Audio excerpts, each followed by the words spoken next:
vous rappelle que l'émission Juste Toi est dédiée à la jeunesse. C'est une émission qui nous permet de nous connaître, de nous découvrir, de savoir ce que Dieu a prévu pour nous en tant que jeunes, jeunes hommes, jeunes chrétiens, jeunes femmes. Et j'espère que cette émission, comme elle nous apporte, pourra vous édifier chacun d'entre nous. Aujourd'hui, l'invitée est la sœur Lydie Kiongeka, femme de Dieu et chantre, la sœur Lydie. Bonsoir, donc je suis Lydie Kiongeka. Je vous remercie d'abord pour l'invitation que vous m'avez faite. C'est vraiment un honneur pour moi d'être présente ici ce soir.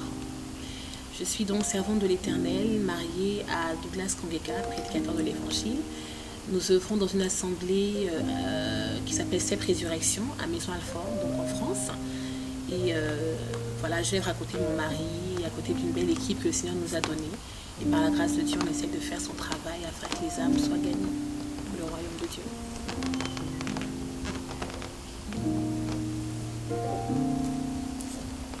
Aujourd'hui, nous allons parler sur le thème des talents. Donc, comment découvrir son talent, comment le comprendre et comment le mettre au service du Seigneur.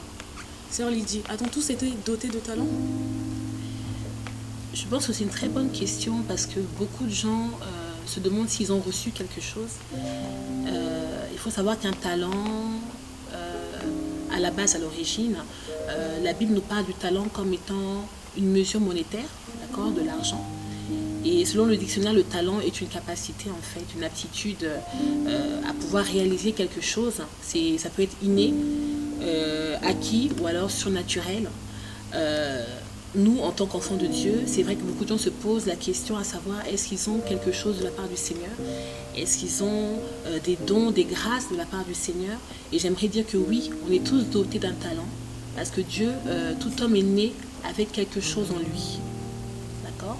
Et de ce fait, nous avons tous effectivement un talent parce que le Seigneur ne fait pas de favoritisme. Il donne à tout le monde, effectivement, selon son bon vouloir, selon sa volonté. Mais chacun est doté d'un talent, oui. Et donc, comment est-ce qu'on peut utiliser notre talent pour l'œuvre du Seigneur? Alors, comment utiliser notre talent pour l'œuvre du Seigneur?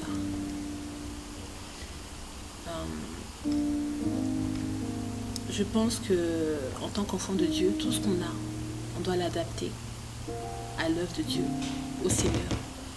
Le Seigneur ne nous donne pas les choses pour nous-mêmes, c'est pour sa gloire premièrement. Alors, étant donné que c'est pour la gloire de Dieu, on doit adapter nos talents, nos grâces à cette œuvre qui est la sienne. Si je suis appelée à chanter, je ne suis pas appelée à chanter pour devenir une superstar dans le monde, non. Je chante parce qu'au travers de ma voix, le Seigneur peut opérer des grandes choses. Au travers de ma voix, le Seigneur peut toucher des cœurs. Moi, je me rappelle quand je me suis convertie, quand je suis partie dans une assemblée la première fois, je n'avais rien compris. Il y avait des gens qui prophétisaient, je me demandais, mais où suis-je? Mais qu'est-ce que c'est que ça? C'est vraiment bizarre. Et ce qui m'avait touché, c'était la louange. Et je pense qu'au travers de la louange, le Seigneur peut faire beaucoup de choses. On peut venir ne pas comprendre forcément la parole, mais les chants qui sont chantés, les paroles qui sont chantées, ça touche notre cœur. Et ça va nous pousser à revenir peut-être, pour entendre encore. Et quand cette soif va naître, on va commencer aussi à vouloir désirer, à comprendre cette parole qui nous est prêchée, qu'on ne comprenait peut-être pas forcément au début. Il faut savoir qu'au travers de la louange, des chants, le Seigneur peut guérir, il peut faire des choses extraordinaires. On le voit avec David et Saül. Quand Saül était perturbé, dérangé par ce démon, il a appelé David, il fallait que David joue de la harpe pour qu'il se sente mieux, pour que ce démon puisse le quitter et arrêter de le perturber. Et au travers de ça, oui, le Seigneur peut faire des choses extraordinaires. Et je voulais te demander aussi, comment on peut savoir qu'on possède un talent? Comment, et surtout, comment le comprendre? Comment savoir qu'on possède un talent et comment le comprendre? Alors, par les choses qui nous passionnent déjà. Si on est passionné de quelque chose, ça peut être un talent qui est caché en fait quelque part. Moi, par exemple, quand j'étais dans le monde, j'aimais beaucoup chanter. Je chantais tout le temps. Et puis, du coup, mes sœurs, mes amis me disaient, mais pourquoi tu ne fais pas Graines de Star, ce genre de choses? Parce qu'ils avaient décelé en moi ce talent. Ça me passionnait, la chanson me passionnait. Donc, je me donnais à ça, à cette passion. Et j'ai découvert qu'effectivement, oui, j'avais reçu un talent par rapport à ça, une grâce.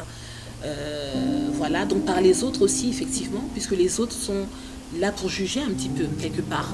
Donc quand ils vont m'entendre chanter, ils vont dire non, ah, cette soeur, elle a quelque chose. Ils vont t'entendre parler, ils vont dire, non, moi je sais parler. Mais quand elle parle, elle a cette capacité de pouvoir convaincre les gens facilement, de captiver, d'accord, parce qu'il y a diverses sortes de talents, de captiver les gens. Et on peut aussi, ça peut être aussi par la facilité de faire quelque chose. On peut me donner une viande, 3 tomates, un cube mâchi. Je ne saurais pas en faire grand chose, mais je donnerais ça à quelqu'un. Il va nous faire un truc extraordinaire alors qu'il y avait juste une tomate, un cube mâchi. Vous voyez, c'est ça en fait. Et je voulais savoir aussi, quels sont les risques liés à la mauvaise utilisation, par exemple, comme pour toi, de ton talent de chanter, de ton don du chant. Quel risque ça peut, quel risque on encourt si on utilise mal ce don-là? C'est une très bonne question. Quand on a un talent, c'est une richesse, je pense. Quand on perd une richesse, qu'est-ce qui nous arrive? On s'appauvrit.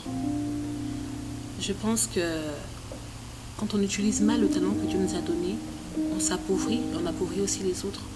Quand on regarde dans Matthieu 25, à partir du verset 29, je crois, si je ne m'abuse, il est dit que on donnera à celui qui a et il sera dans l'abondance. Et celui qui n'a pas, on ôtera même ce qu'il a. Amen. On ne peut pas ôter quelque chose à une personne qui n'a rien. Donc cette personne a forcément quelque chose, mais on va lui ôter. D'accord? Donc quand on utilise mal son talent, on s'appauvrit. Il faut savoir que les talents que Dieu nous a donnés, ça peut nous amener aussi, c'est une véritable richesse et ça peut nous amener aussi de l'argent. Hein. On ne fait pas ça pour l'argent, bien évidemment, mais ça peut nous amener aussi de grandes richesses. Et quels sont encore les risques? C'est d'utiliser ce talent que Dieu nous a donné à mauvais dessein, dans un mauvais dessein, et puis que cela puisse servir le diable. Par exemple, aujourd'hui, on voit beaucoup de chantres, de musiciens qui ont bien commencé.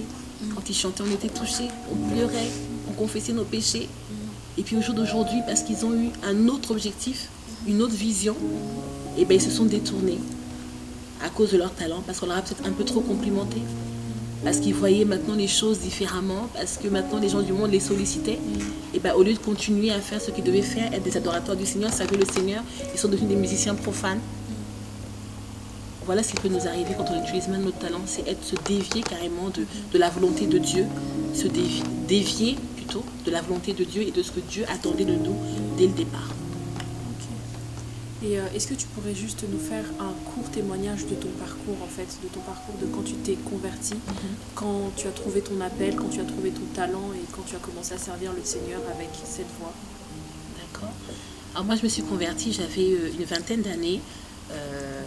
Je pense dans les 20-21 ans. J'en ai 37 aujourd'hui. En fait, j'ai eu un déclic parce qu'on a fait un accident de voiture avec mon oncle, mes soeurs, mes cousines. On revenait d'un mariage. Il était très fatigué et puis je bénis le Seigneur parce que on était sur l'autoroute. Il allait vraiment très vite. Et il a permis qu'on dépasse vraiment toutes les voitures. Ce qui a fait que quand on s'est cogné contre le terre-plein central sur l'autoroute, on n'a pas provoqué d'autres accidents. Et quand j'ai vu l'état de la voiture et l'état dans lequel nous on est sorti de cette voiture-là, je me suis dit non, il y a vraiment un Dieu qui existe. Je savais qu'un Dieu existait parce que nos parents africains, on sait très bien, nous parlent toujours du Seigneur, de Dieu, etc. Même si d'autres sont catholiques, d'autres sont religieux, bon bref. Je savais que Dieu existait, mais là j'avais envie en fait de le connaître et de l'expérimenter parce que j'avais vu le miracle qu'il avait fait. Donc j'ai cherché une église, j'ai d'abord commencé avec témoins de Jéhovah et j'ai vu que ça collait pas trop, je connaissais pas la parole de Dieu, mais il y a des choses que je trouvais pas cohérentes, donc je suis pas restée. Et Dieu a fait grâce que je rentre dans une église évangélique, j'ai écouté la parole, comme je disais, la louange m'a beaucoup touchée et ensuite la parole de Dieu m'a touchée, j'ai accepté Jésus et j'ai continué ma marche comme ça, mais j'étais tellement naïve, je connaissais pas le Seigneur, j'avais encore beaucoup de choses à apprendre, ce qui fait que j'ai pas persévéré. Je suis retournée dans le péché, mais le Seigneur m'a vite rattrapée en fait, parce que ma conscience m'a interpellée beaucoup. Quand on goûte le Seigneur, qu'on sait combien il est bon, c'est difficile après de vivre et de faire comme s'il n'existait pas, c'est pas possible. En tout cas, c'est ce qui a été mon cas. Et le Seigneur m'a rattrapée, il m'a touchée de nouveau, et j'ai continué à le servir dans une assemblée qui s'appelait les Semeurs du Christ, là où j'ai rencontré mon mari qui servait aussi déjà le Seigneur. il joue au piano. Et donc on s'est bien trouvés. Hein. Et le Seigneur a permis que on se marie. On s'est mariés en 2003 et on a eu 3 merveilleux enfants que le Seigneur nous a donnés. Voilà, et jusqu'à aujourd'hui, je sers le Seigneur. C'est vrai que c'est pas toujours évident. C'est pour ça que la Bible nous demande de persévérer, parce que les choses sont mauvaises, les temps sont difficiles. Et puis on voit que c'est difficile. Et la Bible dit que l'amour du plus grand homme se refroidira dans ces temps de la fin. Donc il faut vraiment qu'on s'accroche au Seigneur. C'est pas parce que je suis la femme d'un pasteur que je suis plus forte qu'une autre et que je suis meilleure et que je sais plus. Devant Dieu, on est tous ses enfants et on est tous appelés à persévérer de la même manière. Donc voilà, je persévère jusqu'à aujourd'hui et je compte persévérer jusqu'à la fin, malgré les temps difficiles et les épreuves et les peines, les larmes. On est là, on s'accroche à Jésus. Moi, j'ai juste une petite dernière question. En fait, tout à l'heure, tu as dit quelque chose qui m'a beaucoup intriguée. Tu as parlé des musiciens qui dévient après, qui commencent à l'église et qui dévient après. En fait, j'ai une question pour toi. Je voulais savoir, quand le Seigneur accorde ses dons et que ces personnes-là les utilisent à mauvais escient,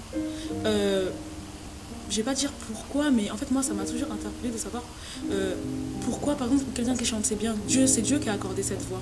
Mais, entre guillemets, je mets bien des gros guillemets, pourquoi le Seigneur permet que cette personne puisse utiliser sa voix, la voix que Dieu lui a donnée, que Dieu a créée pour lui, pour pouvoir servir un autre maître que lui. Je sais pas si ma question... Il ne faut pas oublier une chose, c'est que le monde entier sous la puissance du malin. On est constamment séduit. Parce que le diable, comme dit la Bible, il rôde autour de nous comme un lion rugissant, cherchant qui dévorer. Il ne faut pas oublier que le diable, c'était le chef de la musique au ciel. Donc c'est son domaine. Et qu'est-ce qu'il veut? C'est qu'on l'adore. De la même manière qu'on chante pour le Seigneur, il veut qu'on puisse aussi l'adorer et chanter pour sa gloire. Et Dieu nous a permis telle chose. Pourquoi il permet, par exemple, que ces musiciens qui le craignaient chantent aujourd'hui dans le monde? Pourquoi il permet que un enfant jeune meure? On se pose beaucoup de questions comme ça. Le monde entier, comme j'ai dit, sur la puissance du malin, premièrement. Et puis aussi, Dieu nous a dotés d'un libre arbitre. Il nous dit, je te montre le chemin. Je te dis, choisis le bien. Mais tu es libre de choisir la voie que tu veux. Soit tu choisis le bien, tu crains le Seigneur, tu marches avec lui, soit tu choisis le mal. Si on se retrouve dans une situation comme ça, je pense que c'est un choix personnel. Mais ce qui est merveilleux, c'est qu'il y a toujours une issue de secours, c'est que Dieu nous aime. Et que même si nous on se détourne de lui, on l'abandonne, sa main reste toujours tendue. Et tout ce qu'il veut, c'est qu'on puisse attraper sa main et recommencer la marche avec lui. Parce qu'il n'est pas un homme. Les hommes nous condamnent beaucoup. Les hommes nous accablent. Les hommes ne pardonnent pas. Mais Dieu dit qu'il est celui qui va effacer nos iniquités. Tu te repens, il efface, il oublie. C'est comme si rien ne s'était passé. Et il va recommencer avec toi. Il y a de l'espoir pour ceux qui vivent. Tant qu'il y a de la vie, il y a encore de l'espoir. Voilà. Merci beaucoup. Est-ce que tu pourrais faire une prière de clôture et en même temps une prière pour ces jeunes qui cherchent leur talent peut-être, qui ont des talents, mais qui ne savent pas comment l'utiliser ou qui ne sentent pas encore ce talent, mais que les autres voient autour d'eux. Donc voilà, en t'adressant à la caméra, est-ce que tu peux... D'accord, alors je vais prier. Alléluia. Père éternel, je viens remettre toutes ces personnes qui sont peut-être un peu perdues, qui comme moi hier se posaient des questions. Je prie, mon Dieu, mon roi, Père éternel, pour que tu puisses déjà leur donner, qu'elles puissent voir qu'elles ont de la valeur à tes yeux, Seigneur de gloire. Parce que nous avons tous de la valeur, mon Dieu, mon roi, Père, à tes yeux. Et quand tu as béni, mon Dieu, mon roi, Père, tu n'as oublié personne, Seigneur de gloire. Alors j'aimerais, mon Dieu, mon roi, Père, que ces personnes réalisent ton amour pour elles et qu'elles puissent, mon Dieu, mon roi, Père éternel, se lever et rechercher, mon Dieu, mon roi, Père éternel, Papa. Rechercher, mon Dieu, mon roi, Père, à connaître qui elles sont au-devant de toi et la grâce que tu as déposée dans leur vie, mon Dieu, mon roi, Père, au nom de Jésus-Christ. Toi, tu as dit, demandez et il vous sera donné. Frappez, on vous ouvrira. Cherchez et vous trouverez. Je prie qu'elles puissent chercher, mon Dieu, mon roi, Père éternel. Parce que si ce n'est pas une évidence pour elles, mon Dieu, mon roi, en cherchant, mon Dieu, Dieu, mon Père, tu te révéleras à elle, mon Dieu, mon roi. Je veux encourager quelqu'un, mon Dieu, mon Père, par cette prière ce soir, pour lui dire qu'elle n'est pas n'importe qui, Père éternel. Que tout esprit de découragement, mon Dieu, mon roi, Père de gloire, tout esprit qui nous amène à nous minimiser soit brisé, mon Dieu, mon roi, Père, de la vie de quelqu'un ce soir, au nom puissant de Jésus-Christ de Nazareth, car je sais que nous avons de la valeur à tes yeux, Père éternel, et que tu nous appelles tous à ton service, mon Dieu, mon roi.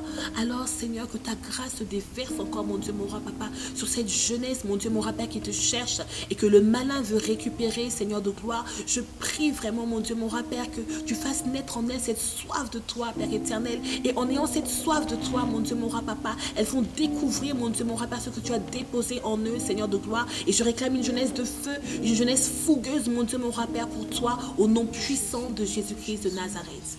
Amen.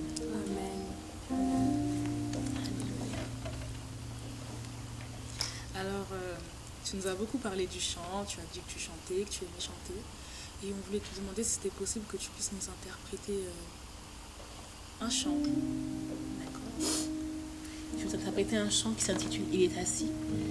Je suis en train de préparer, il est déjà prêt d'ailleurs, mon futur album qui s'intitule « C'est la grâce qui me sauve ».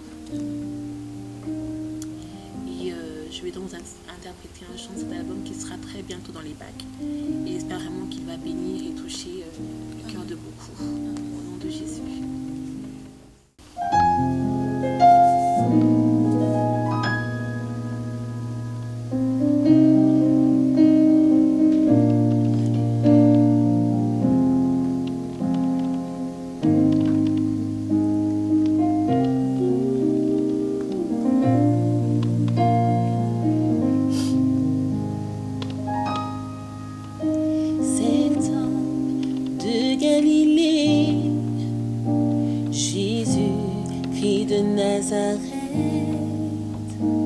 C'est lui qui est la parole de ma vie.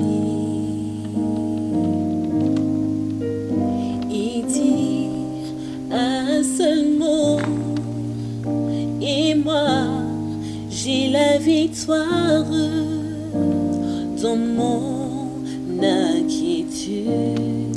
Il demeure dans la quiétude. Il est ma force et mon rocher.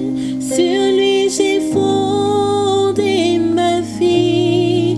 Il m'encourage et me relève. Lui il m'aime à l'infini.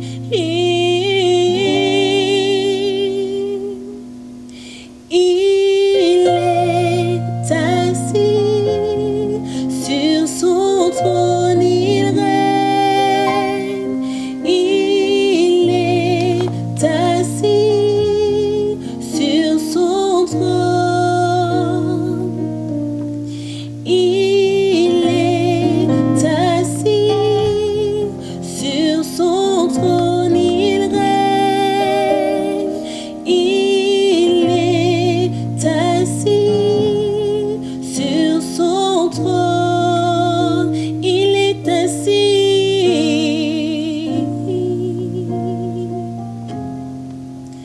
Alléluia. Amen, amen, amen. Merci beaucoup, merci beaucoup. Merci à vous. Un grand merci. Un grand merci. Alors, juste toi, restez connectés. Chaque mois, une vidéo.